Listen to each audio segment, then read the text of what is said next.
Chapter 23. Shoulder to shoulder, Jeremy and Aaron walk down the road, heading in the direction of the school. This is clearly lost on Jeremy at this point in time, but Aaron seems to have an idea in mind on how to help him further cope. She still has not come to agree with him on the matter of his dreams, but will play along as long as he needs her. Rays from the sun beam down hard on them with a great, powerful light, and Jeremy hides under his hood. Not that his hood would have been down if the sky were full of clouds. Following Aaron's lead, he just drifts along with eyes locked on the ground before him, and his feet with each step he takes forward beside her. Saturdays are busy days in this small town, and Jeremy can hear people rustling around in the yards as he and Aaron pass them, pulling weeds, mowing lawns, or playing with their children in the early afternoon air. As they gleefully go about their lives, Jeremy begins to sink back further into his hood any time he thinks somebody might recognize him. Keeping quiet, Jeremy finds himself in incredible discomfort when anyone begins to speak to Aaron, no matter their distance. Multiple times as Aaron stops to speak with those calling out to her, Jeremy continues walking on, leaving her behind a few steps before she quickly ends her short conversations to catch back up to him. Jeremy finds it best to avoid contact with all but Aaron at the moment. Suddenly, Jeremy reaches in his right front pocket, startling Aaron. "What's going on?" she asks. Jeremy pulls out his phone and looks at it. He presses the button on the top of the small device and nothing happens. There continues to be only the black blank screen shooting his own reflection back at him. "Oh, my mom's gonna freak," he says as he places his phone back in his pocket. "I don't know how long it's been dead." He turns to look over at Aaron. "Has she tried calling you?" he asks. Red flows to her cheeks as she answers back in embarrassment. "We had to cut back the last month or so." She continues to look forward. "So, at the moment, I don't really have a phone." They take a handful of steps more before Jeremy answers back. "This isn't the first time she hasn't heard from me for a night or so." He looks up at the sun for a moment. "She'll be pissed for a little while, but she'll get over it." It's less than an hour after they leave the apartment, and they arrive at the front yard of their school. Aaron stops and grabs Jeremy's hand to bring his journey to a close along with her. Jeremy raises his head, and with a quick glance he knows where they are. He also has a pretty good idea as to why.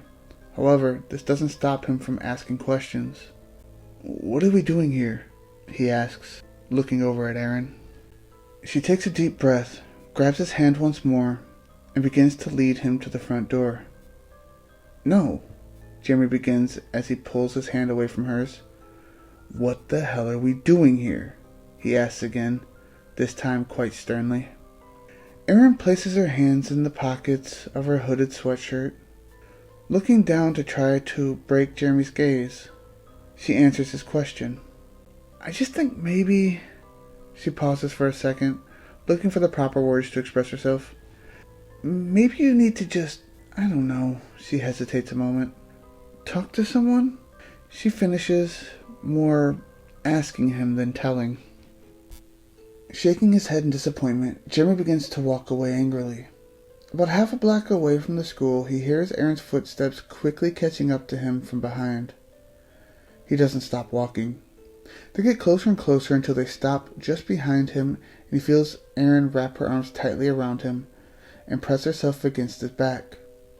Looking down, he sees her arms around his abdomen. "I'm sorry," she calls out into his back.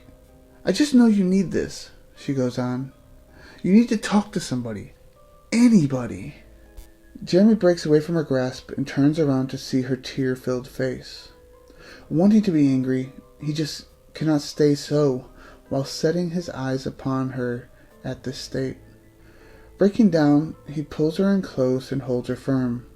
With a soft kiss on the top of her head, Jeremy quickly feels her become slightly more relaxed.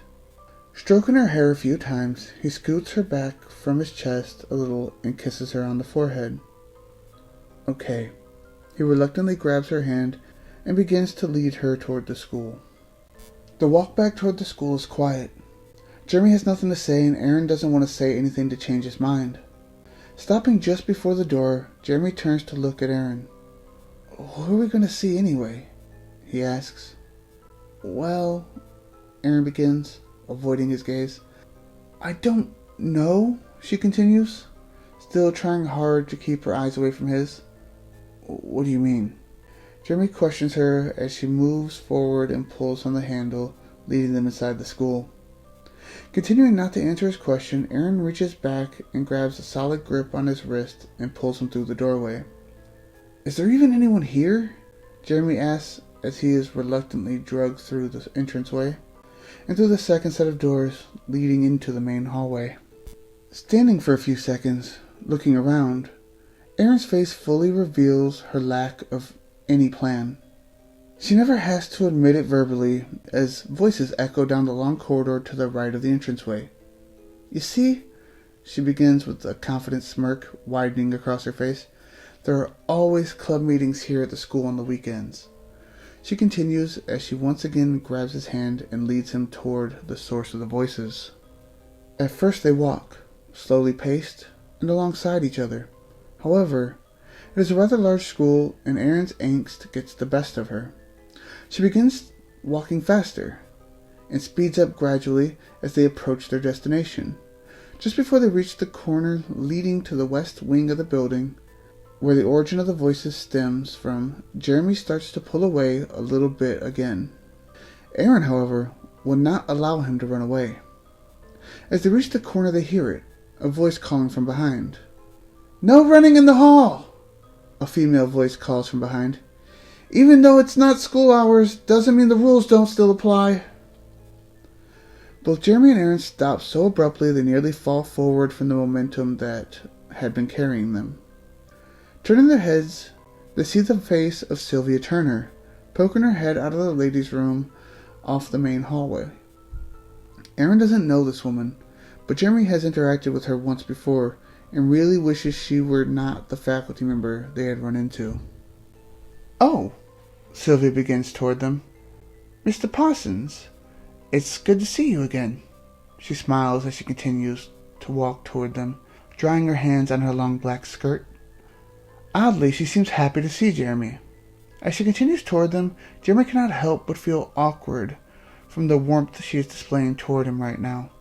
Everyone else except Aaron have either ignored him or looked at him sideways for the past few days.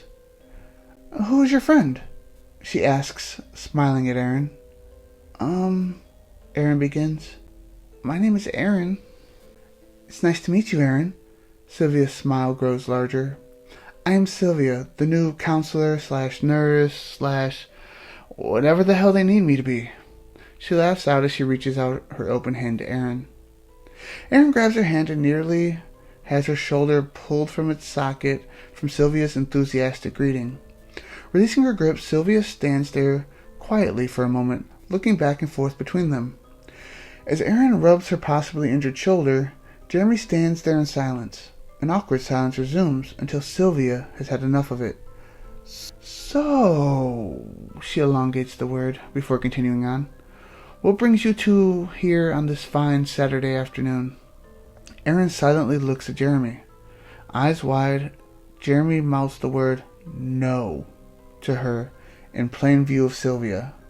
Showing a little bit of hurt, she pretends she didn't see it.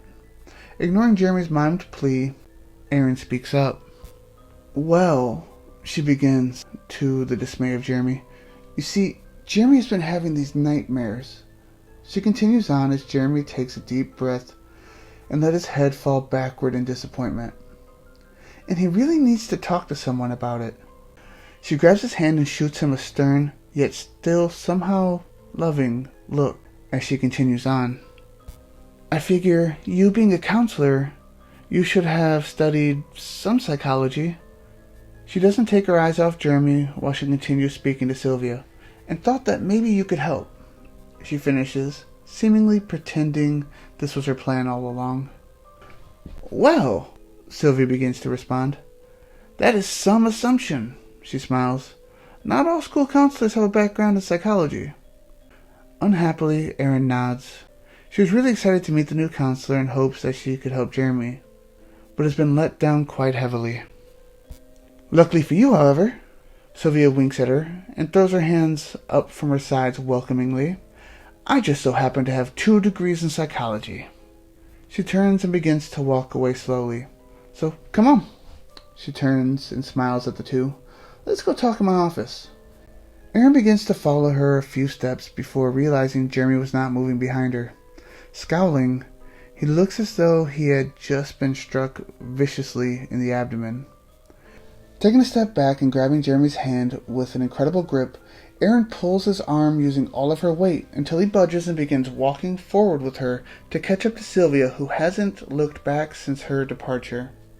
Not knowing the other two are not right behind her, she continues to talk all the way to the door of her office. With great reluctance, Jeremy follows silently behind the two of them all the way to Sylvia's office. Thank you for listening.